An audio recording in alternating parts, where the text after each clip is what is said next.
Hi, everyone. This is Dr. Victoria Skirbo speaking to you from the Seeds of Transformation Healing Center in Wareham, Massachusetts. Today, we're going to have our fourth installment of High Tea with Denise and Vicki. Hi, Denise. Hi, Vicki. I'm so happy to be here. Thank you.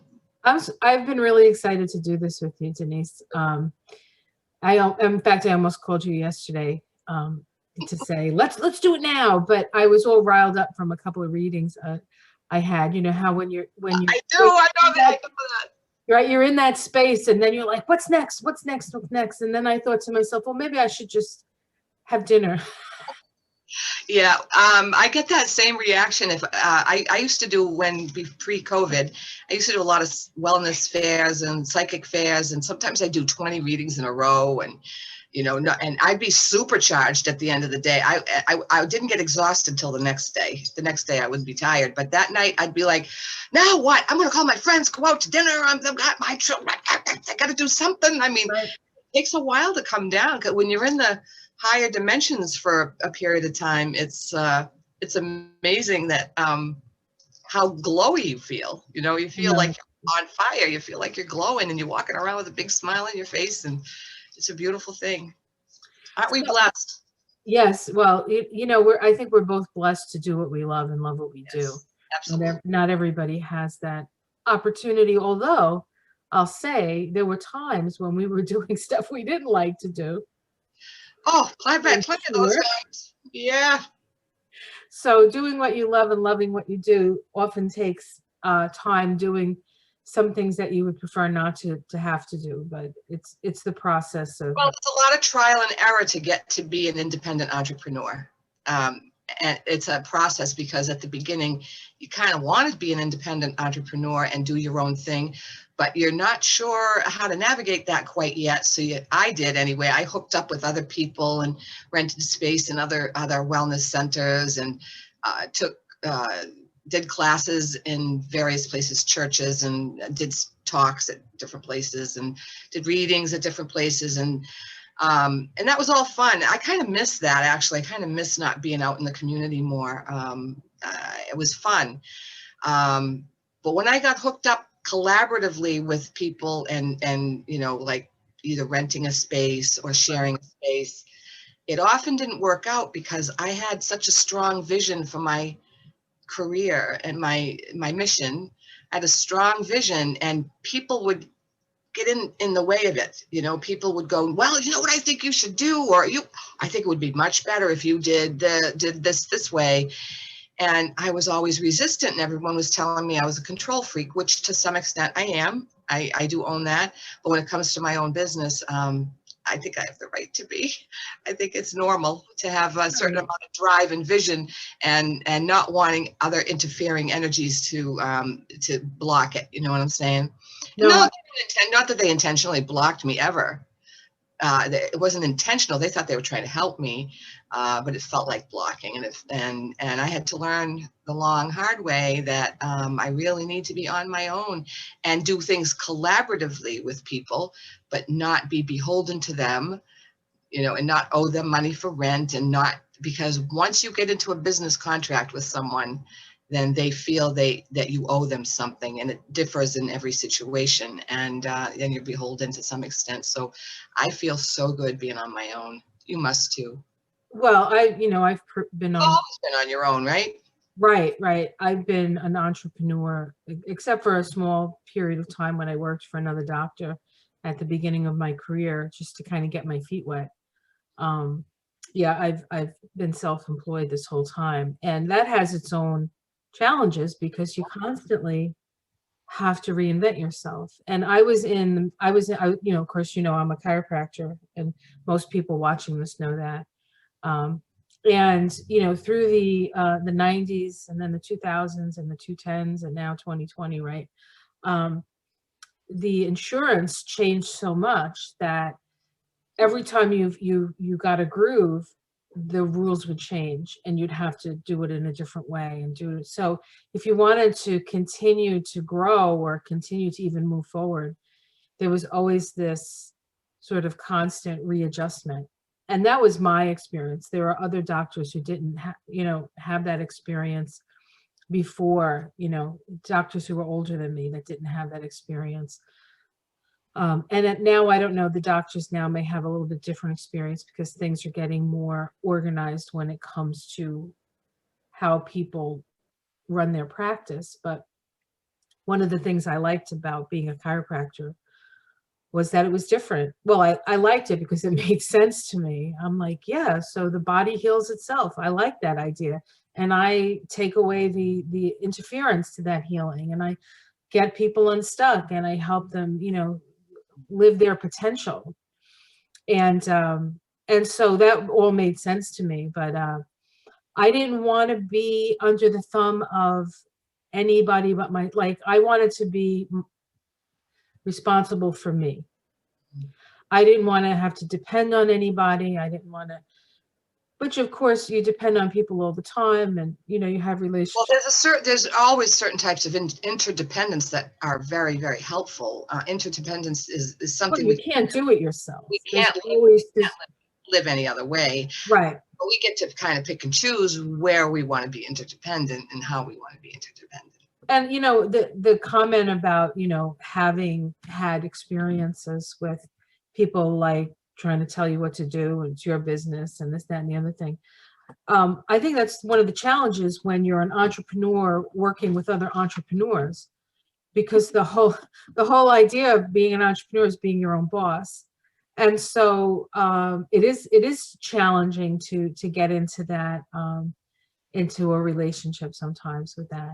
I think collaboration, you do your thing, I do my thing, and we do it together at times, and then we do it separately, is much easier to have to handle when you're used to, you know, being in And charge in a of situation like that you and I have, doing videos together, and we've done other things together in the past. We've done workshops together and different classes and whatnot. We have always had a collaborative, equal, balanced relationship. I wasn't trying to be your boss. You weren't trying to be my boss. You were doing your thing, maybe in my space, or I was doing something, you know, we were doing our independent things at a wellness fair, right. or whatever. I love collaboration. That's fabulous. I didn't do, when I was in social services, hierarchical stuff. I had to get out. Patriarchal, hierarchical models of business, even though I was in social services, it was still there. Even though it was all women, it was still there. And I just bumped up against it all the time, bumped up against it. When I'd have a new idea, or I'd see something that was being done that was unethical, that I didn't agree with, I would try to fight it, and I would get nowhere. And it was hard. Those systems I have a hard time. I don't fit into systems and boxes very well. I had somebody once say, and I can't remember who it was. It was very sage advice, that when you get involved in a system, like for me, it was the insurance game, right? And I call it a game because it's not like I was making shit up. Sorry, I was making stuff up, and you know, it was a game because you know you have to dot this I and cross this T, and if you don't do, and it was all this, you know, rigmarole. Well, And the insurance companies were trying to make it so they didn't have to pay.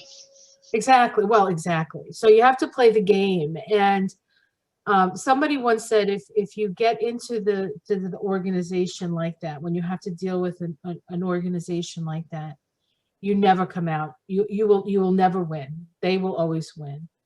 And it's true. And I've had a lot of experience, and I've had some really challenging experiences with insurance companies, not from any fault of my own. It wasn't something that I necessarily did wrong. It was a proclamation that they make, and they say, well, this is how it's done, and you have to.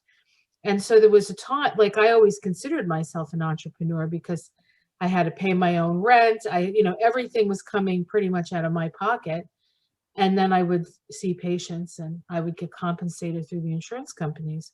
Right. Then I realized that I was really just I was working for the insurance company, which would have been okay if they were paying my health insurance, or if they were if they were actually paying me, but it wasn't like that. So I no longer, you know, I'm semi-retired now anyway, but I stopped taking insurance. I'm like, I can't play this game. It's too, life is so precious and time is so precious. I don't want to waste it doing this crap. Well, it's somewhat demeaning, really, to be subjugated by a huge corporation, and they do subjugate. That's how they make more money than we do. They have practices that take away people's power. They take away their say. You don't have a agency. Their way or the highway. There's no negotiating. They take away your agency. Yeah. And, it's interesting that we're talking about this, which is not what of course. I didn't expect this conversation either. But, things just flow and we'll go with it. But I think that I think this is, what's the word? Applicable, but there's another word, germane. I think I love that word, germane, because it sounds like Saint Germain. So I like that. Who's probably, I love Saint Germain, one of my major teachers. Yes, right, exactly. But I think it's germane to the situation. It'd be fun to talk about. Who? The ascended masters and the angels would be fun to talk about someday. If not, yeah, well, I'm gonna have a lot of tea. We're gonna be, even though this is coffee, but I have tea. Don't tell the queen I'm drinking coffee. I have tea. I have lemon ginger tea today. Oh, you're good. It's my anti-inflammation drink. Yeah, that's what I should be drinking, not this. But hey, I didn't get much sleep last night. You know how my life goes. I do know. So I think this conversation is germane to what I think a lot of the challenges I think that are coming up for us in how do you keep your sense of agency and then work in cooperation in a larger whole, right? In a larger whole. And I think that we're at a point in our evolution where we're realizing that we can't necessarily, it's not about one person at the top fixing all our problems. And I think as an entrepreneur, yourself and myself, and also having had experience and exposure to, we'll say, the corporate, and even though I never worked for a corporation really. But you dealt with insurance companies. But right. So, so this feeling of how do you keep your unique sense of self and what you want to accomplish and still be part of a greater whole that has a common goal. And I think that's what we're going to be seeing as we move forward, especially, and this is exciting for the both of us, because on December 21st, which is solstice here in the northern hemisphere. The equinox. No, solstice. No, it's the solstice. It's the winter solstice here. The longest night, the shortest day. But in Australia, where we have our friends down in Australia, it's the longest day and the shortest night. So summer solstice down there. But on that day, the planet Saturn and Jupiter are going to be making a conjunction. Every 20 years they come together. And it's a cycle that deals with how society expands and contracts. How does society grow? What is society based on? And it's going to be happening in the first degree of Aquarius. And for the next 150 years, it's all going to have these 20 years. These 20-year conjunctions are going to happen in air. For the sake of people that don't know what Aquarius means, would you mind just giving a quick rundown? Sure, yeah. Well, of course, Aquarius is about progressive ideals. It's about humanitarianism. It's about the process of individuation. It's about sharing your gifts, but not for self-aggrandizement. No, but sharing your gifts so that you can help the community. And it's all about being creative and being your own being and being your own, having your own vision and following it, isn't it? Isn't it about being, you're doing well, ultimately, yeah. For the greater good, but in ultimately, yeah, but using your vision and your talents and your abilities to raise all boats, like really raise all boats. None of that trickle down economics BS that the Republicans talked about 40 years ago. And what we find now, where we find ourselves now, is based on that. The only thing that trickled down was we're not going to say anyway. So, but this is something that I think it's the future, and so how do we navigate that? How do we work collectively without losing our individuality?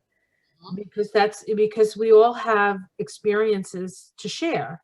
Yes. We all have our stories, and those stories come together in a great tapestry. It's like unity and diversity, right? Or diversity and unity, either way. And I think that's important. But we're just on the edge of that. We're just on the edge of that. And of course, in order to get there, the old systems have to collapse. And that's really what we've been experiencing. Actually, probably since about the 90s, I would say. The late 80s and the 90s is when the systems, and it was very subtle back then, were starting to no longer work. The old ways were no longer working. And now it's really about moving into literally a new age. Right, the Aquarian age. Exactly. And then in a couple of years, Pluto is going to move into Aquarius. So that'll be interesting. But of course, Pluto brings up the shadow. And so there is shadow to Aquarius. Oh, yeah. We'll be dealing with that. I'd like to piggyback on that idea a little bit and see and let you know what I'm seeing in the groups that I do. And yeah, please. I see in the real world, the way that's kind of playing out is so many people are awakening. So many people are finding their gifts right now. So many people are like, oh, I've got this corporate job and all I want to do is read cards, or all I want to do is do Reiki with people. Oh, I want to work for myself, but I can't. I need the insurance and I have a family. So some people still feel stuck by the system, by the bureaucratic corporate hierarchical system enough that they fear going out on their own. They're not ready, and it's not the right time, obviously, for them to do it. So I'm helping people. One of the things that I do is help people figure out strategies so that they are able to do what they love and fit it into their current structure, whatever their life looks like now. I teach people how to do things part-time and how to set things up. A lot of my clients want to go out on their own, and I've had a couple of them that have, and one of them is now full-time on her own. She finally, I watched her, her jobs crumble. A bunch of her jobs just were horrible and abusive and patriarchal and demeaning and all that. But she was learning something in each job. And the last job she had to give up made her know that she knew enough. She knew that she knew enough to take all this experience and turn it into her own business. And now she's thriving. She's working 6 days a week in her own, doing her own thing, her own way. She's her own boss, and she's making money. She's living it. She's living with it. And I think that she had to start it off part-time, and that's a lot of us have had to. I had started my business part-time, but working that in, especially if you have children, is a big topic right now for people. How do I work it in? How do I make the transition? And one of the things that people always have to struggle with is fear of letting go of what they have now, because what they have now feels safe. It feels comfortable. I'm here to tell you, in my experience, even though I loved a bunch of the jobs I had in social work and doing therapy for drug and alcohol involved folks, all the different jobs that I had, they were always for big corporations, smaller like arms of big corporations. And I was doing readings on the weekends. I do intuitive card readings and channeling groups and such on the weekends. But then there were times when I couldn't do it. It just didn't fit in, or I was too tired, or I had 2 kids. I had too much to do on the weekends. And it was a really hard way to get started, but it was the only way that I saw to get started. And Right. That was the only way. And then finally, I had my last social work job. I took a very entry-level job because I didn't want to be a director. I didn't want to be an administrator. I didn't want to be part of the corporate structure. I wanted to be a worker bee. I wanted to go in, do my 8 hours or 6 hours or whatever it was, and go home and have nothing to worry about. But because I had so much experience, and I was like, doing a good job because I, had so many years experience. You can't help but do a good job because you're a conscientious worker. Well, I'm a hard worker, and I have so much experience that they were expecting me to be like, I didn't put down any of my, I said I worked for this company, this company, this company, but I didn't say what my titles were because I knew they wouldn't hire me. If they knew that I was going from director to entry level, I knew they would say you're overqualified or you want my job or something, which I didn't want their job. At that point, I was like, just want to be a worker bee right now. And within 6 months, I got my first promotion. Within a year, they wanted me to run a whole facility. And I was trying to hide my light and I couldn't. And so that didn't work out in the long run. But it was still hard getting out of that because there was a certain amount of security. Even I went to part-time and then I went to one day. I knew you when you were still doing a little bit of that, and it was a big shift and a scary time. I do remember that. I remember walking out my last day of that job, going, "Oh my God, now I'm on my own." Yeah, and I mean, I felt calling me to come back. They kept calling me to come back, and I kept saying, "No, I quit. I'm done. I'm not. Why can't you? Don't you want to fill in? Don't you want to do a little relief?" No. Got my own business now. And the first month was a little, slim. It was a transition. Right. Well, it's funny because I know that feeling when I decided like, nope, I'm not taking insurance anymore. That was a big step because that's how I made my money. And I had to have faith that that was the right decision to make. It was a hard decision, even though I hated every moment of. Can we talk about that process a little bit? Because I think that's really interesting. The process of learning how to trust yourself and trust your instincts and have faith that the universe has got your back. And how, if you're following your heart and you're following your own guidance, things flow, they work. When it's time to leave a place, it hurts more than it helps to stay. So when you know you're over with a job, when a person, anybody knows that this job is done, I am done, I can't do it anymore. They wake up dreading it. They feel like they're going to battle every day. They have they can't sleep. They're anxious. They're, all the symptoms of burnout, and they want to leave, but they don't because they're afraid. And I understand that place. I've been there. It's real. It's real. It's a real thing. But when I finally took that last leap of faith, and it was a leap of faith. I knew at that point there was no going back. I had to do my own thing. I couldn't survive. I had 3 nervous breakdowns when I was working in the corporate world. Well, corporate social work is different than corporate right insurance, but it's still corporate, and it's still patriarchal. And it's like the worst of both worlds. Oh, it is the worst. Yeah, you don't even get as a director of a social services agency, you make a quarter of the money that a director in an insurance company would make. Right. So you get the lowest pay, the least amount of resources to work with, and the most stress because you're dealing with people's lives. You're dealing with people who are in sometimes life and death and precarious situations. So, I'm myself on the back for living through it. And I did a lot of good work along the way, and some of it I enjoyed. It wasn't all bad. Right. And people who were already on the edge. I mean, you're on the margin of society, really, truly. I mean, I think that's why there's so much burnout in social services. Right. And that's one of the things that, like, people like Bernie Sanders and the more progressive end of things, not to make this political, but it's like to make sure that those people get paid. I mean, one of the reasons why I can sit here with you right now is because I have 2 aides with my mother who are, sitting with her for a couple of hours. I don't get much help, but I can get a little bit of help.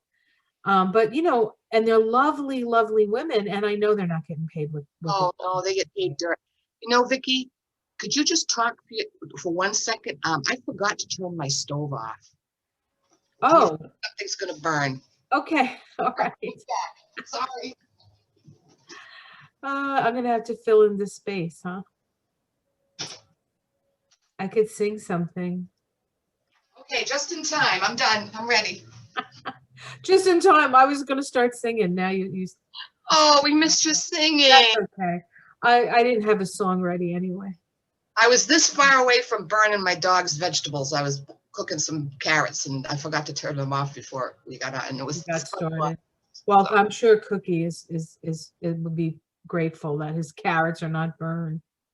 I'm grateful because I hate cleaning burned pans. I've done it before. Yeah, so this whole idea of getting past the fear, I think we all, you know, I think we all have, you know, have had experiences in our lives, and if we look back, we're like, when I was able to find the courage to do that and to let go. I mean, it's really, it's like you want to move forward, but you can't move forward until you let go, right? So Yep. it's like you can't dive off the diving board until you let go of the little handles, you know, on the side of the diving board. Like, it reminds me of the Fool card. Yeah, but the fool, kind of, but the fool card isn't concerned with walking off the cliff, because the fool card is mostly like la di da, right? So maybe a little la di da is although I have made decisions la di da without thinking about them that were that I can't say they were terrible decisions, but they created a lot of challenges in my life. Of A course, lot of lessons. They created a lot of lessons. right, a lot of lessons, mostly relationship oriented, and I think that we can all go, oh yeah, I did that. Yeah. So I want to point something out to people, that we are wearing red, black, and white here, right? And those are the colors of the goddess. Did you know that? I don't know if I did know that. Yes. The red, the white is the maiden, the red is the mother, and the black is the crone. Well, I don't have, I have white in my earrings, You but I have, don't have white. I have red and black and green. okay. Well, green is always good. I don't think I have any green on, but I have a But green. we're coordinated today and it was accidental. It So was so weird. Like we got on and I'm like, oh my God, we're in the same colors. I used to do that with a secretary of mine. We'd oh, walk in the morning and we'd have the same color on. Like, it so was it's a lot of fun though. So do you think that this is very auspicious for the two of us speaking today, wearing goddess colors? And Of course it is. Of course it is. And I think that's that's, you know, a sign that the goddess is with us, perhaps. So one of the other things that I thought we could discuss is the necessity. Oh, so before I forget, Denise did a video on what's the name of the video? Experiencing the the empath video, an empath going through the election process. What's the name of it? this something like this empath experience going through the election of 2020 or something. Yeah, like that. something like that. Well, I'm going to put a in the thing descriptor underneath. I'm going to put a link to that. It's on your YouTube channel. On my channel. Reverend Denise M. Roberge, is that the Reverend Rev dot Denise M. Roberge. Roberge. And but I'll put a thing to it. It's phenomenal. It's and the thing I liked about it is that not only did you talk about your experience, but you gave all these different ways of processing and moving through your feelings, and you went through like, this is what I was feeling and this is how I processed it and this is what it means. It's for anybody who's struggling, especially now, because you know he won. I mean, Biden won, there's no doubt about it. All of this other stuff is just smoke, the continuation of smoke and mirrors, and trying to get us off our center. So I think it's going to be very helpful for people. So I just wanted to mention that before we got. I'd like to say too that one of the major aha moments in that video is about, I mean, I don't want to talk about the video forever. I just want to make this one point. Sure. Point that the understanding that I came to, the revelation that I had that was very healing, was for me to realize that the way I was suffering over this election and the way, that's one thing, but the other thing was how the Trump supporters were suffering. Oh yeah. They were suffering, deeply, deeply suffering. And what I realized was they are now 49% of the population, maybe not 49, maybe not all Trump supporters are suffering, but in any case, a huge number of people are suffering because Biden is the president. And it brought me back to how I felt when Trump was elected. That took me a year of processing, and I don't know how many hours with mentors and my therapist and everything else to get to a place where I felt safe on the planet. It was outrageously scary for me to have that sociopathic narcissist running the country, and he triggered me and triggered me and triggered me and triggered me, and he triggered everybody. I mean, but you know, now all Trump supporters are feeling the same way. And what I realize is we're all one, you know, we're all one. We all have the same types of experiences. We all have feelings. And what I got from that was I need to have compassion for the people that disagree with me, not because they need my compassion, but because it makes me feel better. I feel good to be able to say I have compassion now because I suffered like you did. Am I some great, you know, am I a perfect person? No, but it took all that suffering to get to the place where I recognized that, yes, the Trump people deserve some compassion as well. Just like, you know, like, I don't know. That's all. Yes. When it finally came down as to who won, I sort of, there were a couple of my friends, like a lot of people who were Trump supporters. I just stopped, you know, I stopped being friends, or I would block them. I'd block their things so I wouldn't be upset. And, you know, we're talking about Facebook, which is a unique situation, I think. And you know, I've been on Facebook almost since the very beginning that Facebook was on, and it's changed over the years. It's become something that it developed into something very different now. But I reached out at the few people like that I knew were Trump supporters because I knew that they would be hurting, and you know, I'd send like little funny things to them and such, and then I would read their you know, their pages or their stuff, and they're still in this place that you guys, you know, they still think that he's going to They were robbed of the election. well, they think he won. They don't they think, yeah, and everything is, and I'm like, they're still in that sort of denial stage. And we were in that denial stage, you know, when he won, was like, he's not my president. Yeah. And you know, people are like, but he is your president, you know. And then, of course, every time he would do something that would traumatize us, his people would come in and you know, pour salt in the wounds. Nobody was saying to me, oh, well, we know how you feel, but this is the way you're going to have to deal with it. Nobody was saying nice things. Everybody was attacking. No. In my experience. Now, that might not be true of everybody's experience. And so we come to this point, and you know, what we have to avoid doing, which is not really what you do or nor what I do, is to get back at them for the pain they caused us, because that's just going to continue. And the fact that you have compassion, of course you do. You're a compassionate person. But you know what? I am a compassionate person by nature, but it didn't come easily for me to have compassion for Trump or his administration, nor his supporters. That was a struggle for me. Right. That was because I saw them whenever I get into a polarized frame of mind, like this is good and this is bad, and then there's only contention and hostility and aggression, and revenge, and that's where that takes me. And then I get like, oh, this is ugly, this feels awful, I get sad, I get depressed, I get wound up, I get upset. And what does that serve?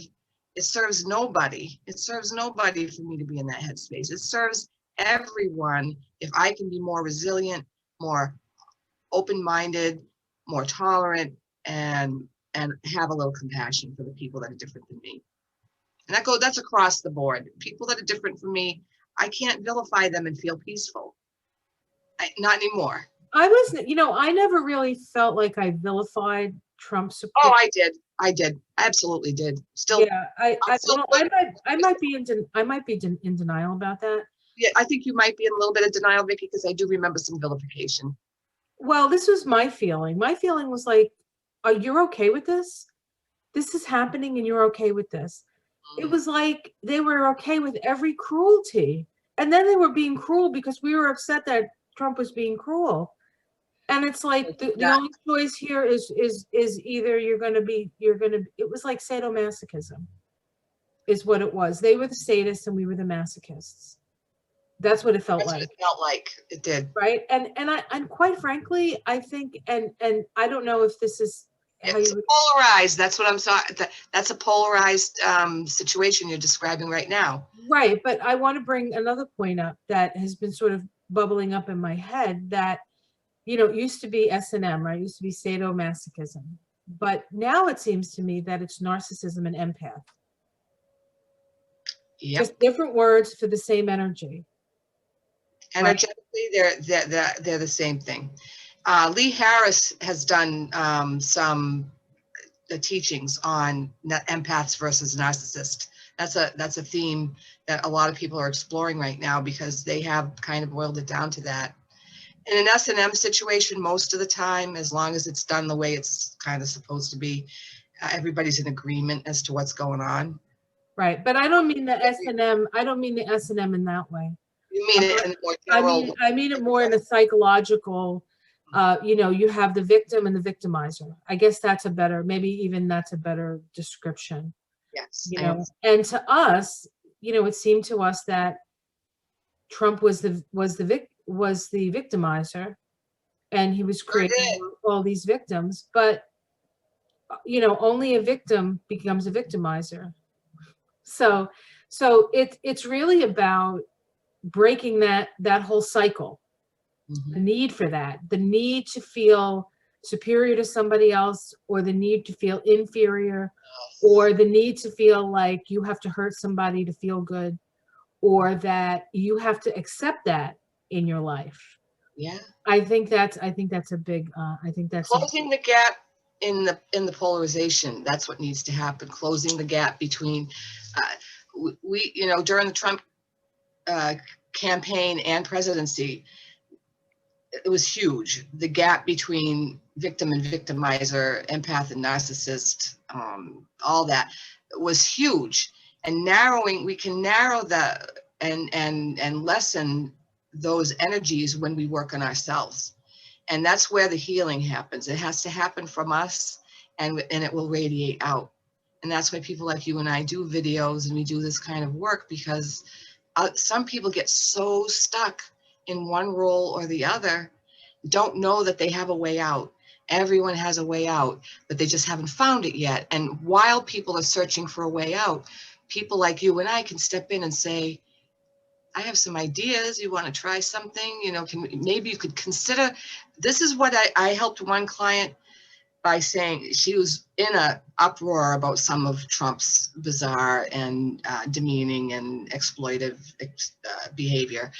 And I said, well, I don't agree. Of course, I don't agree with that behavior. Of course, that is insane and damaging and destructive and all that. I just want to open up another thought. Let's think about Trump as a 6-year-old boy. Let's think of him as an 8-year-old boy. At what age do you think Trump stopped growing emotionally? Me? Anybody. You can answer that if you'd like, but it was sort of rhetorical. But do you have an opinion about that? Yeah, 2 maybe. 2? Mine. That's very possible. And I think that he quit growing emotionally at some point in his childhood. So he is a child in a grown-up's body. And if we can look at him as a child in a grown-up's body, someone who is absolutely unprepared for the job he got into, the only part of it that fit was his ego. That his ego is big enough that he thought he could overcome all his childish weaknesses by having the most powerful position on the planet. He thought that was going to fix him, and it hasn't fixed him. So I don't really think he's interested in getting fixed, because I don't think he thinks well, no, it fed. anything wrong with him. Fed his need. It fulfilled his need to be the top dog, his need to be the alpha male, or to appear to be the alpha male. But nobody can be an alpha male when emotionally they're 2 years old. It's just not. But we can find compassion for him because he suffered awful abuse when he was a child. He is off the charts different than most people his age, because he isn't most people. He isn't his age. He isn't there. Intellectually, he learned a few things. Emotionally, he's so needy. He's so needy, so needy.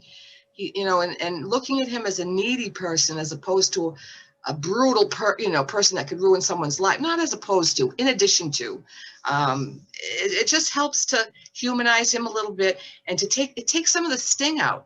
I just can't, I'm not sure if I'm being clear. Are you understanding the point that I'm making? Absolutely. I mean, I've actually had compassion for him as a soul since the very beginning. I mean, I was like, well, I didn't at the beginning. Oh, I did, because I was like, I would not in any way for a moment, a minute, or a second want to be in his head. He is so tortured. But that being said,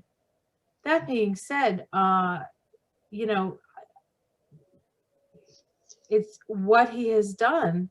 Well, okay, I don't want to go there actually. I feel like, everybody serves a purpose, and he's an entity that goes purely by instinct, purely by id, purely by he has an uncanny ability to read the energy, and he I think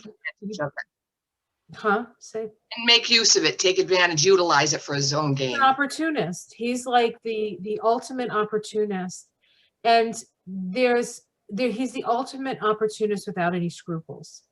Mm-hmm. And so what an entrepreneur does is an entrepreneur takes opportunity and utilizes it to their advantage. We can get into that, right? We could say that that's true, but it has to be done with integrity, and it has to be done not to hurt other people or to make yourself better than anybody else, but to make create a situation where you can be as effective a person as you can be and follow your heart's mission.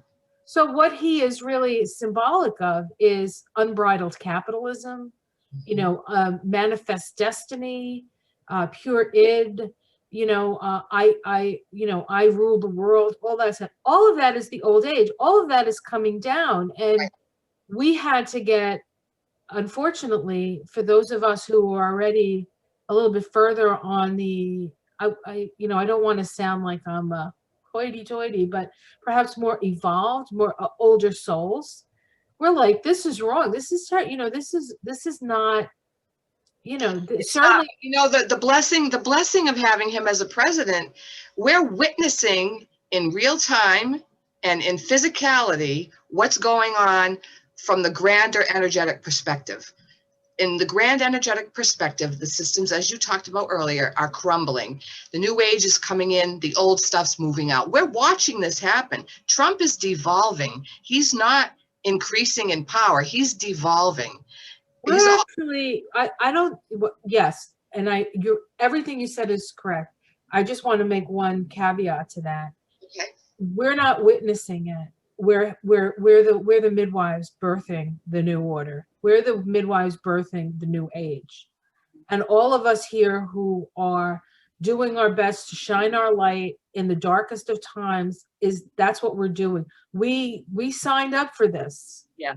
We signed up for this, and it's really sometimes really, really hard to bear witness to what's been going on. And, you know, I'm bearing witness from afar. He did not grab my genitalia. He did not put me in a cage. He did not take me away from my mother, right? But I feel all those things. So on a certain level, it's like I'm kind of in a much better position than people who are actually going through that.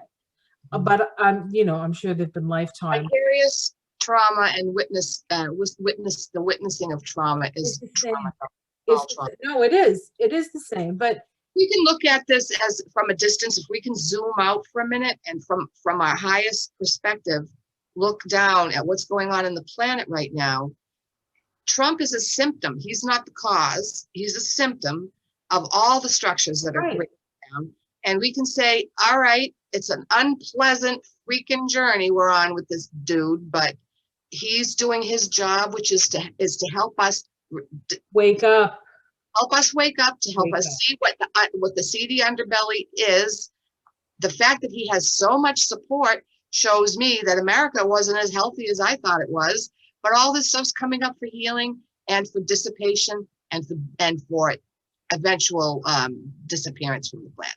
So we're in this ugly process, but we're still moving forward. We can't give up hope. We can't get stuck in, oh, whoa, my God, look what's going on. If we get too focused on the details, it just, all it does is it serves to bring our vibration down.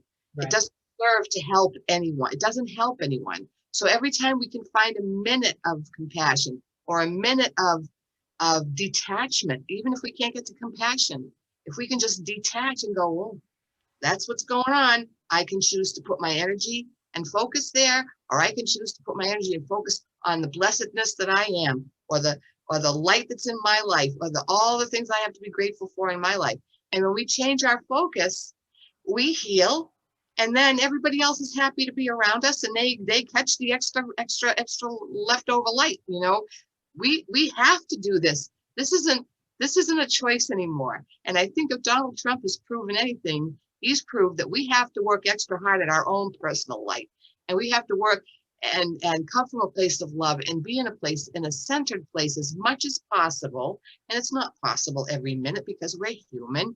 We're human. So you're human. I think I am, and we have our ups and downs. But when we're feeling good, you're a superhuman. You are a superhuman. Yeah. Okay. I'm going to give you that. No. Don't give me that. Don't give me that. So I'm not owning that. No way. Wrap up in a couple of minutes. We're running long, but I just want to say that if we stay in hope, we're going to project hope. We're going to emanate hope. We're going to spread hope. People, that's catchy. You know, all that negativity that Trump and etc. and all his cronies and that's all contagious. That's a contagious virus. Well, love is contagious. Forgiveness is contagious. Hope is contagious. Smiles are very contagious. Laughter is contagious. So why don't we put our focus there? That's where we can help. And at light workers, we shine our light. And there's a whole lot of people that are light workers in the world that don't even know they're light workers.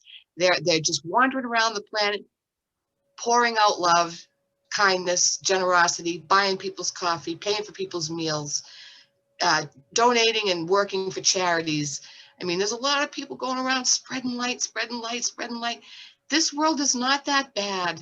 There's a piece that still there's a big chunk that still needs to kind of lift up and move on and devolve and eliminate and go away. But we're going to be all right. The human race is, I think, basically good. Trump, I'm watching the Scientology movie, the documentary by Leah Remini. Oh, yeah. That's all about mind control and how these lovely, lovely people got into this with, we're going to help save the planet. We're going to help people. way we help people is by doing these e-meter lie detector tests and improving our own spiritual condition, and we're going to change the world. And they went in there for very beautiful reasons. Their souls were in the right place, but the mind control that was exerted upon them made them into people that would never, before they got into Scientology, would never have done the things that they did: abandon their children, lie, bully people. It goes on and on.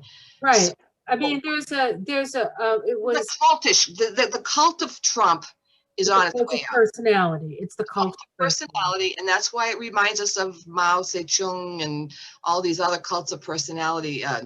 What's his name, Mussolini, and he reminds us of all those people because it's the same sort of energy. It's people are abdicating their personal responsibility by saying, "I love Trump. Trump is my man. Trump is." It's like it is a cult. It's a cult. Yeah, well, the guy who wrote The Art of the Deal got on before I think it was even before he won, and he said he is doing a mass hypnosis. It's like he's hypnotizing people, and if you're susceptible to that, then you can and that's, I think, what happened. And I think part of what you were feeling, and I get this from the video that you did on the empath's experience of the 2020 election. You know, people like in this disbelief and feeling what these people. I mean, they're having a crisis, and they're not quite there to have a crisis in faith yet, because they still think that he's won. They're holding on to shreds of hope that that Big Daddy is going to stay in charge, and there's a feeling of personal powerlessness that they have. They think Trump can fix, and because he's brainwashed them into thinking that, and they were susceptible to brainwashing. I mean, I'm not susceptible to his brainwashing, but you know what? There have been other situations I've been in where I agree. I have been in by different people or teachers or whatever, where I thought that that was, and they turned out to be not what they thought, not what I thought they were. Wow, what an energetic, powerful conversation this has been. Yeah. How long have we been talking? Do you know? At least almost an hour. Okay. About an hour. Okay. I want to pull some cards. I know what I'll do. I'll pull oh my goodness. I just had it right here. Where did it go? Oh, it's right behind. Right there. Okay. Right here. I'm gonna pick some cards from the Mystical Shaman Oracle. You have this one, right? I don't have that one. This is a great one. Good, then I'm glad, because now I can. You get me 2 decks for Christmas. You were going to get me the other one too. I gotta write that down. Remind me that I'm buying you well, your birthday's coming up, so you can give actually your birthday's after Christmas. Yeah. Okay, I'll buy you one for your birthday and one for Christmas. How's that? Friend, such a good friend. I love you to pieces. Yeah, you're loaded. I'm loaded. All right. So this is just general. So this is general advice on how best to move forward through this period between now and the inauguration. Yeah. Okay. Perfect. These cards are beautiful. You definitely. I've seen them. I think you read for me out of those from those decks. Not, I haven't seen your house. I haven't been to your house in a while because of COVID. But have you had those for at least a year? Yeah. Maybe 2. Yeah, I'm pretty sure I've seen them before. They're exceedingly beautiful, if I remember right. Okay. Beauty Way. Beauty. I love that. Oh, that's gonna. You know what I love about that? It's got a fairy or a dragonfly or something. Mm-hmm. I couldn't quite tell the difference. Oh, that's beautiful. Oh, that feels so good in my heart. I love the energy of that card. All right, the Beauty Way. Number 4. That's interesting because we're in a 4-year. We're in a 4-year. 2020 is a 4-year. Yep. And 2020 is about seeing clearly. I Right. can see clearly now. Oh, The the rain rain is is gone. gone. I can see all obstacles in my way. That's the first time I ever sang in a video Yeah. class. Gone are the dark clouds that had me blind. It's gonna be a bright, Bright sunshine. bright, sunshiny day. I think I can make it now. The pain is gone. All of the bad feelings have disappeared. Do, do, do, do, do, do, do. Here is the rainbow I've been praying for. It's gonna be a bright, Bright. bright, sunshiny day. Okay. All right, we're going on the road, Vicki. The beauty way is both the path that you travel and a daily practice. The path is here where you choose to perceive only beauty before you, behind you, and all around you. And as you and wait, around you as you journey through life. Sorry, I got to get new glasses. This practice is where you take action to bring beauty into every situation you are in. When things get ugly, you act to bring integrity and peace to a difficult encounter. When everyone else perceives only darkness, you point out light and help uncover the hidden treasures. Isn't that what we just talked about, Vicki? Yes, that's what I love about it. Oh, that's beautiful. Mm. So this is the invitation. In this deck, if you pick it right way, right side up, it's invitation. And if you pick upside down, it's called medicine. But I like to read both because Okay. some people need to hear one side and some people need to hear the other. So this is the invitation. It says the beauty way invites you to create beauty in your life and recognize the beauty inside yourself and others, which is exactly what you were talking about. Stop to smell the roses. Oh, wait a minute. Oh, we can literally smell the rose. Thank you. Oh, You're welcome. love. Funny, I happen to have a rose right there. How cool. Okay, so where are we? Stop to smell the roses. Take a deep breath.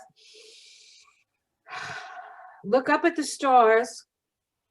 Do that every day. And recognize the splendor that surrounds you. See the beauty in whatever situation you find yourself in, and you will receive the lesson that life is teaching you in a kind and gentle way. Oh, I love Vicki. Kind and gentle. That's exactly what we need. Yes. So, Yeah. so it's the medicine. Oh, you're gonna love this. Stop trying to fix relationships that you believe are broken. Mm. Recognize that things are exactly as they need to be in this moment and acknowledge the inherent beauty in that. When you understand this, you will be able to bring about the change you want. Don't engage in gossip about the darkness and the flaws of others.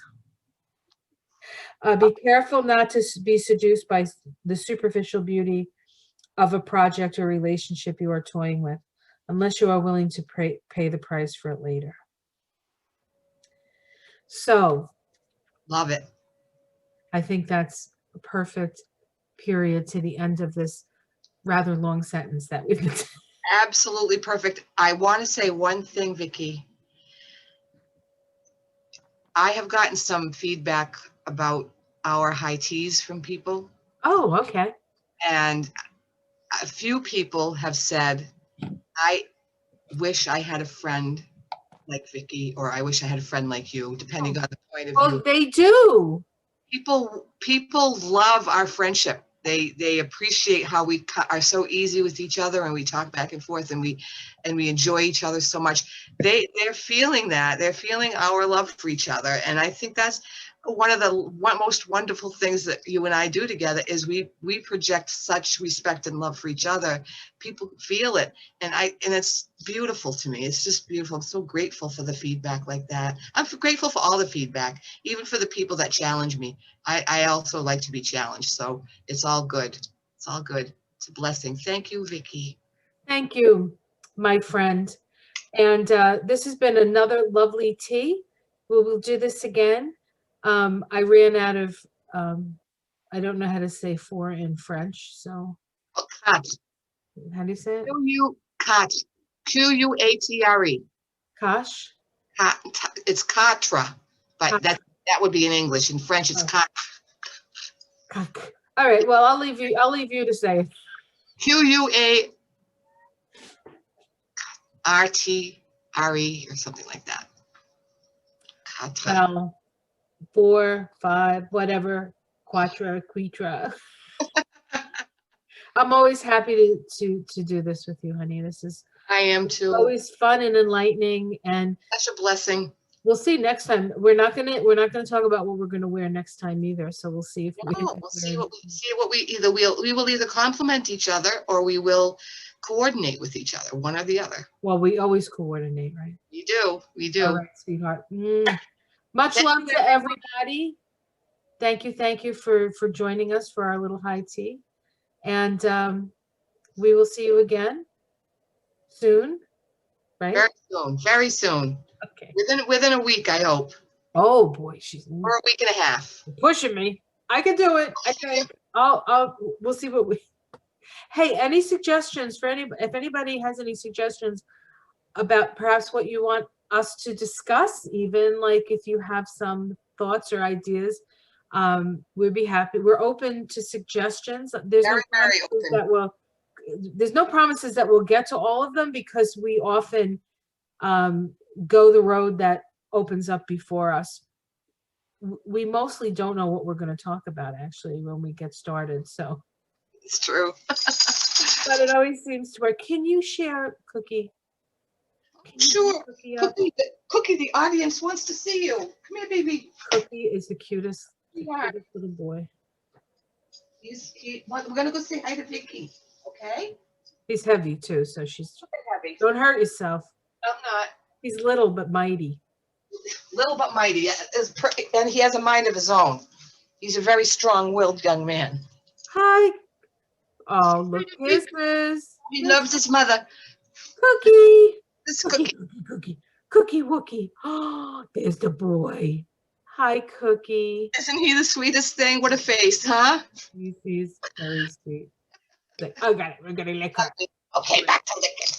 Well, thank you for letting me show off my Cookie. He's, for those who are curious, he's Beagle and Corgi, and possibly a little Dachshund, but mostly Beagle, Corgi.